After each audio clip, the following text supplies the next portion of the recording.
Bhopal police के हाथ बड़ी सफलता लगी है, जिसमें पुलिस ने नकली नोट गिरोह का पर्दाफाश कर आरोपी को गिरफ्तार किया है, जिनके पास से 500 के 2 लाख से ज्यादा के नकली नोट बरामद किए हैं। भोपाल पुलिस ने नकली नोट छापने वाले एक बड़े रैकेट का भंडाफोड़ करते हुए यूपी के रहने वाले विवेक यादव को गिरफ्तार किया है। आरोपी पिछले कई महीनों से घर पर ही नोट छापकर बाजार में चला रहा था। पिपलानी पुलिस के अनुसार आरोपी के पास से 500 के 2 लाख से ज्यादा के नकली नोट बरामद हुए हैं। वहीं 30 लाख से अधिक के नकली नोट छापने का कच्चा माल मिला। एडिशनल डीसीपी गौतम सोलंकी ने बताया कि आरोपी ने घर पर पूरी प्रिंटिंग मशीनरी इंस्टॉल कर रखी थी। 10वीं पास आरोपी ने नोट छापने के लिए कई इंग्लिश राइटर्स की किताबें पढ़कर तकनीक सीखी और फिर नकली नोट छापना शुरू कर दिया और 6 लाख से ज्यादा नकली नोट खपा दिए। विवेक करके नाम बताया और प्रिंटिंग का काम, स्वयं प्रिंटिंग का काम करता है। ये काफ़ी समय से प्रिंटिंग का काम कर रहा है, 10वीं तक पढ़ा हुआ है।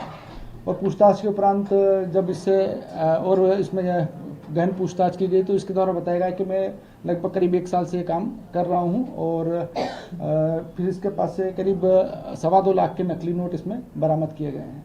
ये स्वयं ही करता था और स्वयं द्वारा ही दुकानों पर सिंगल नोट ऐसे इसने चलाए हैं। इंदौर पुलिस ने जुए के अड्डे पर छापामार कार्रवाई करते हुए मौके से आधा दर्जन जुआरियों को गिरफ्तार किया है, जिसमें एक भाजपा नेता का भाई भी शामिल है। दरअसल इंदौर की संयोगितागंज पुलिस को मुखबिर से सूचना मिली थी कि कुछ लोग एक मकान में जुआ खेल रहे हैं। सूचना के आधार पर पुलिस ने छापामार कार्रवाई करते हुए मौके से 6 जुआरियों को गिरफ्तार किया, साथ ही ताश की गड्डी सहित 84,000 रुपए नकद जब्त किए। पुलिस का कहना है कि अवैध गतिविधियों पर लगातार नजर रखी जा रही है और इस तरह की कार्रवाई आगे भी जारी रहेगी। इंदौर में एक युवक की घर से छत से गिरने से मौत हो गई। बताया जा रहा है कि मृतक एक अन्य युवक के साथ शराब पी रहा था, इसी दौरान अचानक छत से गिर गया। दरअसल घटना इंदौर के चंद्रनगर थाना क्षेत्र के ग्राम सिंदौड़ा की है, जहां एक कृषक के यहां मजदूरी करने वाला 34 वर्षीय गोविंद शनिवार शाम को अपने साथी के साथ घर की छत पर बैठकर शराब पी रहा था। इसी दौरान अचानक वह छत से गिर गया, जिससे उसकी मौत हो गई। फिलहाल पुलिस ने शव को पोस्टमार्टम के लिए जिला अस्पताल पहुंचाकर उसके साथी को पूछताछ के लिए हिरासत में लिया है।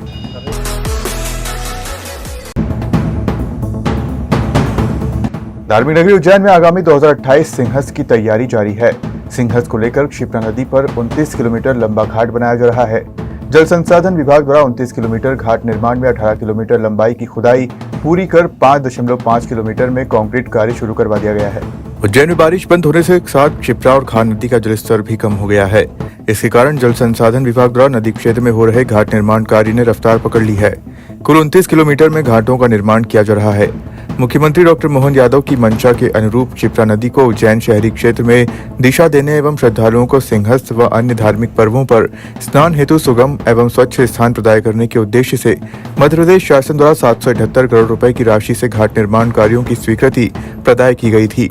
कार्य के अंतर्गत क्षिप्रा एवं कान्ह नदी के दोनों तटों पर कुल 29 किलोमीटर के घाट, क्षिप्रा नदी पर 0 वेंटेज कॉजवे, कान्ह नदी पर 5 एवं क्षिप्रा नदी पर 1 बैराज का निर्माण भी किया जाएगा। क्षिप्रा नदी के किनारे 29 किलोमीटर लंबे नए घाटों का निर्माण कार्य किया जा रहा है, जिसकी कुल लागत 778 करोड़ रुपए है। इसके साथ ही 9 किलोमीटर लंबे स्थायी घाटों के उन्नयन का कार्य भी चल रहा है, जिसकी अनुमानित लागत 120 करोड़ रुपए है। अनुमान है कि इस व्यवस्था के तहत 24 घंटे में लगभग 2.5 करोड़ श्रद्धालु स्नान कर सकेंगे। घाटों के निर्माण से श्रद्धालुओं को स्नान के लिए पर्याप्त और सुविधाजनक स्थान उपलब्ध होगा, जिससे स्नान करने में आसानी होगी। इसके साथ ही शासन और प्रशासन को भीड़ प्रबंधन में सहायता मिलेगी। जैसा कि सभी को विदित है कि सिंहस्थ 2028 महापर्व में आने वाले श्रद्धालुओं को सुगमता से स्नान हेतु घाट निर्माण का कार्य किया जा रहा है। यह कार्य जल संसाधन विभाग द्वारा किया जा रहा है। कुल लंबाई लगभग 29 किलोमीटर में घाट निर्माण होना है, जिसमें से हमने 18 किलोमीटर में खुदाई का और सफाई का कार्य किया जा रहा है और लगभग 5.5 किलोमीटर।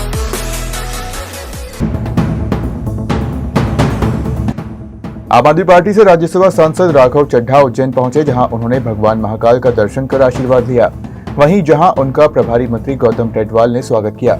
उज्जैन के विश्व प्रसिद्ध महाकालेश्वर मंदिर में देश के कोने कोने से वीआईपी श्रद्धालुओं का आना लगातार जारी है। इसी कड़ी में आम आदमी पार्टी से राज्यसभा सदस्य राघव चड्ढा अपनी माता के साथ महाकाल मंदिर पहुंचे।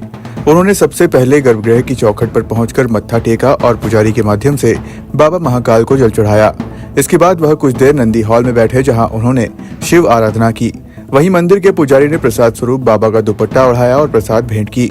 खास बात तो ये रही कि जब राघव चड्ढा बाबा महाकाल के दर्शन करने के बाद नंदी हॉल से बाहर निकले तो कोटी तीर्थ कुंड के पास उन्हें प्रदेश सरकार के कैबिनेट मंत्री व उज्जैन जिले के प्रभारी गौतम टेटवाल से मुलाकात हो गई।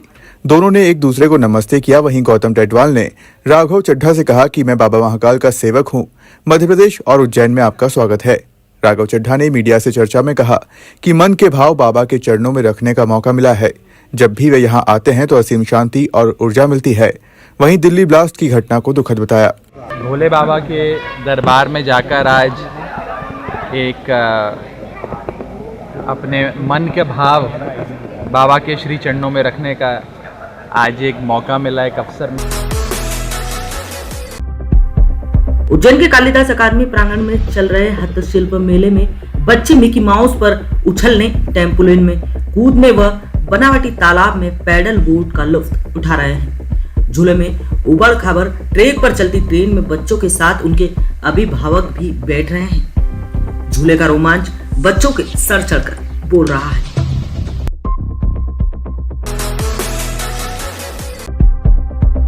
उज्जैन में मां शिप्रा तैराक दल के 13वें स्थापना दिवस पर विशेष अतिथि व तैराक दल के सभी सदस्यों द्वारा शिप्रा नदी का पूजन अर्चन कर स्थापना दिवस मनाया गया। इस अवसर पर मुख्य अतिथि मनीष यादव, विशेष अतिथि अजय व्यास, नवीन श्रीवास्तव, पंकज जायसवाल, संस्था के अध्यक्ष पंडित हिमांशु व्यास, उपाध्यक्ष जितेंद्र कहार, सचिव व कोच संतोष सोलंकी, कमल कहार, माधव शिंदे, छोटू कहार, अशोक कहार, दीपक कहार, महेश कहार, राज कहार, मन्नू कहार, अमन कहार, महिला प्रशिक्षक सपना मालिक, अर्किन व्यास आदि द्वारा वैष्णवी बारोड़, याशिका बागले, तनु कहार, भारती कहार, भोला कहार को ट्रैक सूट वितरित किए गए एवं स्थापना दिवस मनाया गया।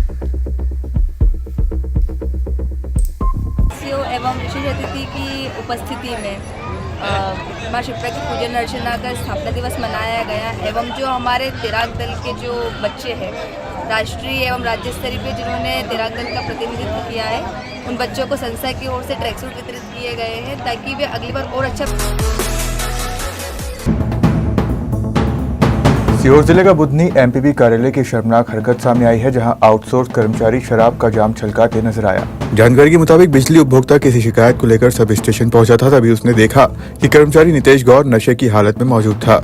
उपभोक्ता के सवाल पूछते ही कर्मचारी ने अभद्रता शुरू कर दी और विवाद की स्थिति बन गई।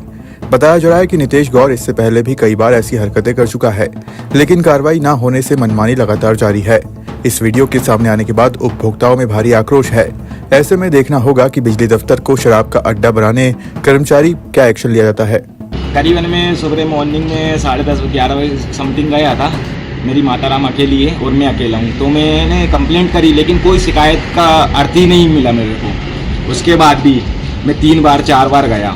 यूके साहब को भी आदिवासी समाज के वो उनको भी मैंने बताया कि सर ऐसा है कि श्री स्वर्गीय प्रेमलाल पिताजी निवासी बुधनी वार्ड नंबर 6 में रहता हूँ मैं और संतोष मेरा नाम है, पिताजी का नाम है प्रेमलाल मालवी। तो उसके बाद भी कोई कंप्लेंट मतलब कोई मेरा बिल भी नहीं था। प्लस ड्यू बिल होता तो उसके बाद लाइट खड़ी आती है, कुछ वो नहीं होता, उसके बाद भी कोई सुधार नहीं हुई। फिर मुख्यमंत्री डॉक्टर मोहन यादव रविवार को शाजापुर जिले के दौरे पर आ रहे हैं, जहां मक्सी में एक सभा को संबोधित करते हुए करोड़ों रुपए के विकास कार्यों की सौगात देंगे। मुख्यमंत्री के दौरे को लेकर मक्सी में भव्य तैयारियां की गई है। मध्य प्रदेश के मुख्यमंत्री डॉक्टर मोहन यादव रविवार की दोपहर करीब 2 बजे शाजापुर जिले के मक्सी आ रहे हैं। सीएम डॉक्टर मोहन यादव मक्सी में रोड शो करने के साथ ही दशहरा मैदान पर एक सभा को संबोधित करेंगे। साथ ही शाजापुर जिले को करोड़ों रुपए के विकास कार्यों का लोकार्पण भूमि पूजन करेंगे। सीएम डॉक्टर मोहन यादव के दौरे को लेकर पुलिस प्रशासन द्वारा भव्य तैयारियां की जा रही है। वहीं सुरक्षा के पुख्ता इंतजाम किए गए हैं।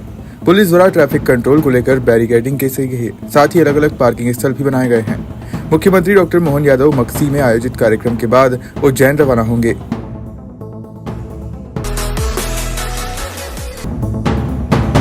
मध्य प्रदेश के मुख्यमंत्री डॉक्टर मोहन यादव बागेश्वर धाम महंत पंडित धीरेन्द्र कृष्ण शास्त्री की सनातन हिंदू एकता पदयात्रा में शामिल हुए, जहां उन्होंने पदयात्रा में चलने के साथ ही पंडित धीरेन्द्र शास्त्री के साथ भोजन भी किया। पंडित धीरेन्द्र कृष्ण शास्त्री की सनातन हिंदू एकता पदयात्रा का 10वां दिन है। पदयात्रा का विराम वृंदावन के 4 धाम स्थान पर होगा। यात्रा के अंतिम दिन इसमें लाखों की संख्या में सनातनी शामिल हुए और भारत को हिंदू राष्ट्र बनाने, हिंदुओं में एकता स्थापित करने सहित 7 संकल्पों और उद्देश्यों को लेकर एक साथ चले। वहीं पदयात्रा के अंतिम दिन मध्य प्रदेश के मुख्यमंत्री डॉक्टर मोहन यादव और बीजेपी के पूर्व प्रदेश अध्यक्ष व सांसद बीडी शर्मा भी इस पदयात्रा में शामिल हुए और महाराज जी के साथ पैदल चले। इसके बाद भोजन सीएम डॉक्टर मोहन यादव ने पंडित धीरेन्द्र कृष्ण शास्त्री के साथ बैठकर किया। इस दौरान पंडित धीरेन्द्र शास्त्री सीएम डॉक्टर मोहन यादव को खुद खाना परोसते नजर आए।